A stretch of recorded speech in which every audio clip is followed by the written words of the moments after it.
Chop chop, let's get rolling! What's going on, everybody? My name is Blitzwinger and welcome back to another Skylanders Giants Skylander review, and today we're going to be taking a look at the one and only Chop Chop. Yes, he likes to chop his enemies and then he likes to chop them again. So without further ado, if you guys don't know how these reviews work, basically I take a look at the toy aspect of Skylanders first, and then we cut to some gameplay as well as looking at statistics and upgrades. We discuss the Skylander and then I give him a rating 0 to 10.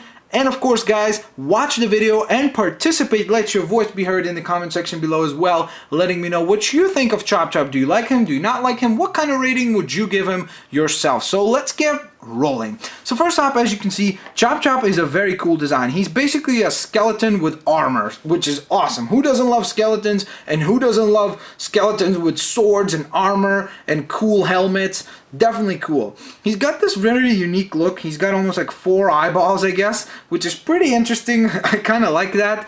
So he's not a human skeleton, to be sure, even though he's got kind of a human-looking anatomy, which is definitely cool. He's got a very awesome shield right over here, which you will be using in battle. Unfortunately, it's not quite as cool-looking as when you upgrade your real shield in the game, so you'll see that gameplay in just a moment, and you'll see what I'm talking about. He's got a cool blade over here, which is awesome. It's got some sort of like designs flowing on it, which is great. On top of that, of course, he's got awesome armor everywhere, almost like a mohawk out of metal, which is very cool. He's got nothing guarding his crotch, which is a little unfortunate because that's one area that you really want to protect, my friend. Well, maybe you don't. When you're a skeleton, maybe you just don't care anymore. So that is what the backside of Chop Chop looks like. And then the other cool thing, of course, being an undead Skylander, standing on the undead base. Let me turn off the lights. I hope I could get this across well. But as you can see, the undead base lights up. It's a glow-in-the-dark. It's definitely not a great glow-in-the-dark effect, but it definitely works. As you can see right there, the skull at the bottom there lights up, which is awesome. I wish they would have went ahead and used that same paint on him as well, kind of like, you know, paint up his arms here and paint up his legs over here and the arm inside there, or maybe even just make the sword glow in the dark. That would have been really cool and would have definitely made him stand out within the undead family of Skylanders. But that being said, Chop Chop is very, very cool looking. He's got a simple design, but at the same time it works. The only issue there is that, of course, you can't really see his head. Like, his head sculpt is very plain. It's just kind of the 4 eyeballs and the helmet. So he doesn't have a lot of character, but at the same time, I think it works considering that he is the undead element. It works that the Skylander is not, like, you don't actually get his backstory a lot. You just kind of, well, that's Chop Chop. He's just mysterious and he likes to chop things. So without further ado, let's go ahead and place Chop Chop on the Portal of Power. Let's bring up the camera a little bit so we can actually get a good look at him. And as you can see, there he is standing on the Portal of Power, looking like a sauce bows. The base at the bottom there lights up, and actually, because the skull is a little bit somewhat translucent, it actually does light up a little bit. I hope you guys can see that. Right there you could see, right? It lights up right at the bottom there. So that's definitely cool. And nice when you actually place him on the base. He definitely looks like he's come to life. And speaking of coming to life, let's go ahead and take a look at Chop Chop's actual gameplay. Of course, guys, stick around to give your own rating on Chop Chop. Alrighty, guys, so let's go ahead and take a look at Chop Chop's stats, upgrades, and of course conclude it all with some delicious gameplay. I'm going to try to speed this up since some of you guys said, and I agree with you, that we spent a little too much time on stats and upgrades, so I'm going to try to get this part done a little bit quicker. So if we look at the statistics for Chop Chop, it is pretty gosh darn obvious that he specializes in speed and somewhat specializes in armor. I mean, for a regular Skylander, and of course this is not maxed out, this is a level 10 character. That's usually where I try to get all my Skylanders leveled up before I do the reviews for them. But at level 10, as you can see, he's got a pretty gosh darn high statistic in armor. 24 for a regular Skylander is pretty high, so that is definitely beneficial. He's got a good amount of speed, which is fantastic, good amount of health, a great amount of elemental power, and a decent amount of critical hit. Of course, all those statistics can be further modified via completing heroic challenges. Now, let's take a look at his delicious upgrades. So, we've got the Archean Blade. Now, that is the very cool thing about Chop Chop, is I guess he's got Archean, not blood, but he's within the Archean family. Such a the same thing goes for what's his face? Come on, why am I forgetting his name? Drill Sergeant. So it's pretty interesting how some of the Skylanders actually share some qualities with the Archean race. So we've got the Archean Blade, which allows you to basically just slash at enemies. We've got the Archean Shield, which allows you to protect yourself from attacks. And on top of that, it deflects projectiles. So it becomes very, very handy, especially in a tight situation. We've got this Spiked Shield Bash. So now basically, as you're running with the shield trying to defend yourself, now you're able to actually use it not only as a defensive tool, but instead, you can even use it as an offensive tool via pressing, in my case, it's A. So it really depends on what button combination it is for you. We've got the Vampiric Aura, which basically allows your sword to now do increased damage. So that is very handy. We've got the Shield Spartan, which allows you to now move quicker, and on top of that, block more damage than you were before. So it becomes basically your armor ability becomes even more substantially useful along with this Archean Shield ability. Then finally, his third attack is the Bone Brambler, which basically via pressing B, in our case it is of course on the Xbox 360 version, you're able to summon like these spiked bones, and we'll see that in action in just a moment's time. Now, this is where the split path happens. I went ahead and chose the top path just because this Demon Blade of the Underworld sounds like about one of the coolest things I've ever heard in my life, so I wanted to get that blade. But the bottom path is actually more focused on the shield itself. So basically in the bottom path you've got the Archean Spectral Shield, which basically allows you to absorb incoming damage, and then on top of that, every time as you're running you're absorbing the damage. Then you press A, and then instead of just spiking enemies, now you release all that damage back onto your enemy. So it's very, very handy. This attack right here, the Shield Stun Bash, is very handy as well. It allows you to now stun enemies with your shield attack, of course. And then the final upgrade to your shield attack, which is the Demon Shield of the Shadows. And then the shield basically does the extra damage. And then basically the absorbed damage that you are absorbing via the Archean Spectral Shield, now instead of just hitting a button to release it, it automatically releases. So it sounds very handy, but again, I preferred the blade just because of this upgrade. It looked very cool. And then on top of that, I really enjoy having different combinations with my Skylanders because I have a little more fun actually controlling the Skylander that way. So right here at the top path, we've got the Archean Combat Master, which allows you to double tap A and hold X for an Archean Cyclone attack. And then the other attack that you get is the double tap A, hold B for the Archean Leap, which is pretty fantastic looking too. We'll see that in action in just a moment. Actually, the Archean Leap kind of combines this attack with this attack, so it's pretty cool. You'll see it. And then we've got the Archean Vorpal Blade, which allows your sword attacks to do even more increased damage. And then finally, your swords have now got the longest of range and do the maximum possible amount of damage thanks to the Demon Blade of the Underworld upgrade. He's got two more upgrades to go after that. We've got the Cursed Bone Brambler, which basically allows your Bone Bramblers, which is a very, very funny word. Not world. It could be a world though, couldn't it? Haha, interesting!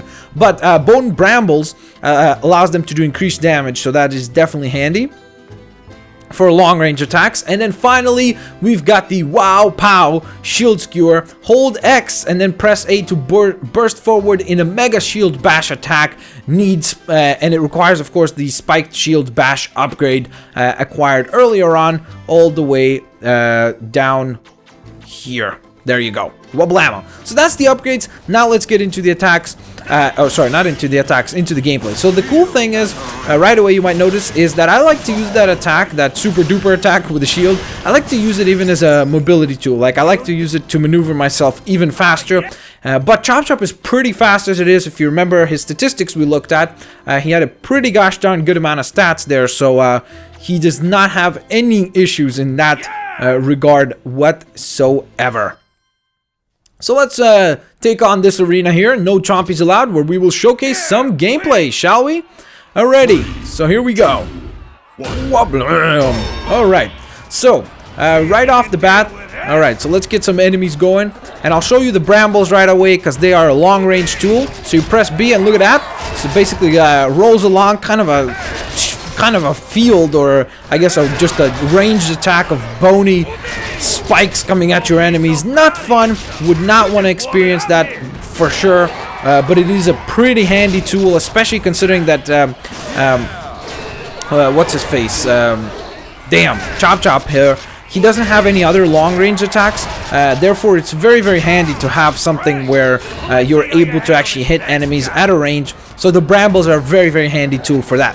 Now, some of the attacks, remember, so we've had, I believe the Archean Cyclone is double tap A and then X, so it basically does kind of like a spinning attack with the blade in hand.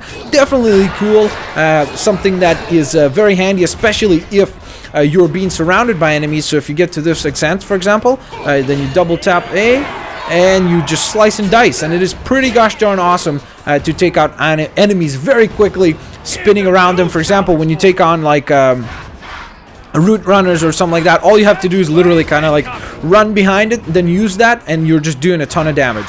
So let's see the Archean Leap, which is double tap A and then B. So as you can see, as I said before, it combines basically your Bramble attack and your regular sword slashing attack. So it's nice, again, it's nice to have such a great combination hit to really do damage, not only at a close range. So for example, you could be attacking someone right in front of you and then there's enemies behind them. So for example, I'll attack this Chompy and then release that Bramble Leap.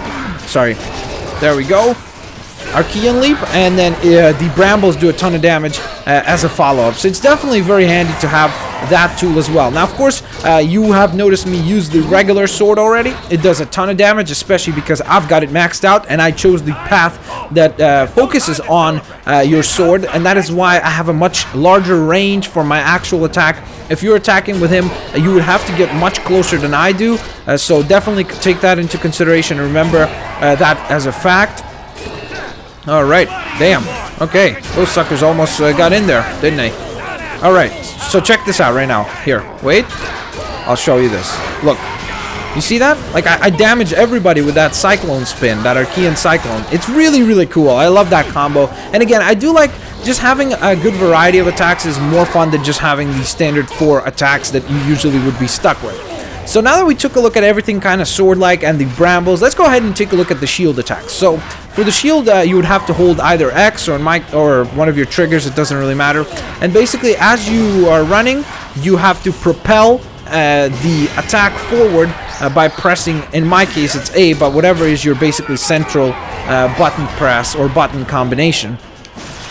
So as you can see, it does decent damage. It's not necessarily like, oh my god, it's amazing. But the big thing about Chop Chop that I really like is, as I mentioned before, because he specializes in speed so much, the really, really great thing about him is that even though his attacks don't necessarily do an incredible amount of damage, like for example, even like, you know, like these Brambles, they do a decent amount of damage, but nothing crazy. These sword slashes you saw as before, I mean, 20 damage, it's not nothing insanely like, oh my god, that is so useful and that is so amazing. But because he's so quick, you're able to get so many of the slashes in that it really kind of makes up in quantity over quality. I guess it's really those that kind of a case here where literally just because you're able to hit with so many moves quickly, it's really, really handy. So that was basically the shield, and I believe that that covers all the different attacks that we have. I think that was about all. And of course, if you were to choose the bottom path, you would have a little more variety of attack with your shield. And then again, the other thing that I cannot showcase necessarily, because there's no enemies with projectiles here, is the shield can be used to deflect projectiles as well. So that is definitely handy. For example, if you're being shot by a troll blaster or something like that, it's really handy to have Chop Chop run straight ahead at the bullets with that shield activated, and then have no worry or concern whatsoever of taking damage in any of those situations. So it's definitely a nice little thing to have available to you. But again, as I mentioned before, if you also chose the other path in terms of the bottom path for Chop Chop's abilities, I guess the upgrade tree, then you would obviously have a little bit more variety in the shields. And I think that one of those attacks, I actually have seen, my buddy has Chop Chop as well, and he actually went with the bottom path. One of those abilities, like the one that automatically releases the final upgrade, is very, very cool. It does do a good amount of damage. It's probably the most powerful attack you could have with Chop Chop, but I think that overall he's a pretty gosh darn awesome character no matter what, just due to his balance. He's got a really great balance of attack that, you know, even though he's got weaknesses, like I said before, his attacks are not anything to run home about. You know, they don't do a crazy amount of damage, but because you're able to do so much of it quickly, it definitely still pays off. Alright, this sucker's about to knock me out, isn't he? Alright, I gotta stick back. Gotta be a little bit smarter here. Alright, we've nearly leveled up. It would be nice to level up, wouldn't it? To end the review for Chop Chop. Come on. Oh, yeah. Fall down. That's fantastic. Well, there you have it, and that goes and completes this particular review. But now, ladies and gentlemen, it is time for the rating for Chop Chop, of course. So Chop Chop is going to get himself a solid 9 out of 10. Yes, I know some people are going to disagree with this. I think that he is probably one of the best well-balanced characters in the game. I think that his toy design definitely is a little bit on the plain side, but at the same time, I can't but love something that is a skeleton in armor that is amazing and then has a giant blade. I mean, that is just really cool, and I like that design a lot. So it's got, I guess I got a little bit of a bias there in terms of my preferential design, but at the same time, I really like the character that it's. I like the fact that the character is balanced. It doesn't have any like huge gaping flaws. Sorry, not flaws, flaws. But at the same time, it's also got some decent attacks to make up for some of the flaws that it does have. So there you have it, guys. I'd love to hear what you think in the comment section below about Chop Chop. How would you rate Chop Chop out of 10? Would you give him a 1? Would you give him an 8? Would you give him a 7? Whatever it may be, let your voice be heard in the comment section below. Don't be a fool, be cool. On top of that, guys, make sure to subscribe to not miss out on any future Skylander reviews. Thanks a lot for watching this one. You guys have been a fantastic audience. I'll get you guys next time. Peace out and see you later.